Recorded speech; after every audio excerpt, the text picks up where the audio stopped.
scattered, divided, leaderless. There is one who could unite them. One who could reclaim the throne of Gondor. He turned from that path a long time ago. He has chosen exile. Aragorn's dad, Arathorn, was killed by an orc when Aragorn was just 2 years old, so his mum took him to Rivendell for safety. There, Elrond agreed to raise him with the elves and named him Estelle, the elvish word for hope. Remember this because it's important later. Elrond didn't tell Estelle about his royal lineage until he was 20 years old, after he'd shown qualities of being noble and fair, but at that age he wanted to learn about the world, so became a ranger. In the movie, Elrond looks kind of disappointed that Estelle chooses a life of exile, but in the book Elrond is much more chill about it because he understands that Estelle needs to grow and learn the skills required to become the man that he one day needs to be, the King of Gondor. The race of men is failing. The blood of Numenor is all but spent, its pride and dignity forgotten.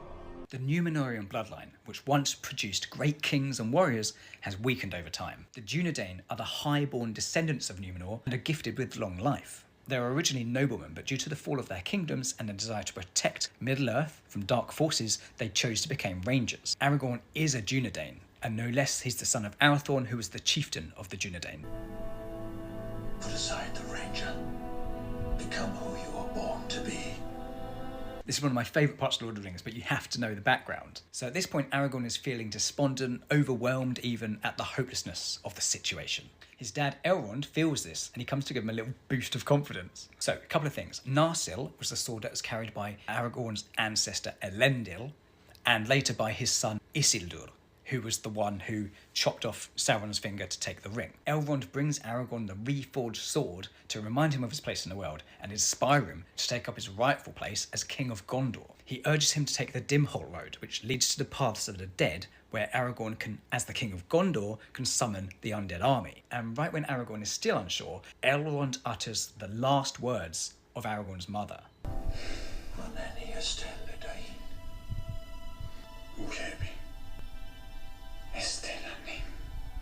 This might not make any sense until you realise that Estelle is Aragorn's name in Elvish. She didn't just give hope to men, she gave her only son.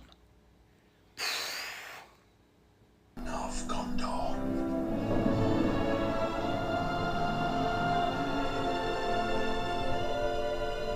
Andúril, flame of the west, forged from the shards of Narsil.